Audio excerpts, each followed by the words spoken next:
बदलापूर येथील सुभेदार तानाजी मालुसरे उद्यानात दिवसभरात 400 ते 500 माणसं या ठिकाणी फिरायला येतात. मात्र या उद्यानामध्ये सध्या सर्वत्र कचरा पाचोला पसरलेला आहे. या ठिकाणी कुठल्याही प्रकारची सध्या स्वच्छता केली जात नाही. तसेच झाडे देखील आता गरमी वाढल्याने सुकू लागली आहेत. झाडांना पाणी घालण्यासाठी कोणीही या ठिकाणी येत नाही.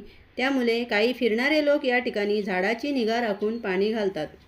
काही महिन्यापूर्वी या ठिकाणी सिक्युरिटी होती. त्यावेळी सगळी साफसफाई आणि झाडांना पाणी घातले जायचे. आता मात्र या ठिकाणी कोणत्याही प्रकारची सिक्युरिटी नाही. तसेच झाडांना पाणीही घातले जात नाही. 400 ते 500 नागरिक या ठिकाणी कचऱ्यातून फिरत आहेत. नगरपालिकेने याची तातडीने दखल घेऊन हे गार्डन दररोज स्वच्छ करावे. तसेच या ठिकाणी झाडे लावली आहेत त्या झाडांना पाणी घालून या उद्यानाचे रक्षण करावे अशी बदलापूरमधील नागरिकांची मागणी आहे. याच गार्डनमध्ये ओपन जिम देखील आहे. मात्र त्यापैकी अनेक साहित्यांची मोडतोड झाली आहे. नागरिक कसे तरी ते साहित्य तुटले फुटलेले वापरत आहेत.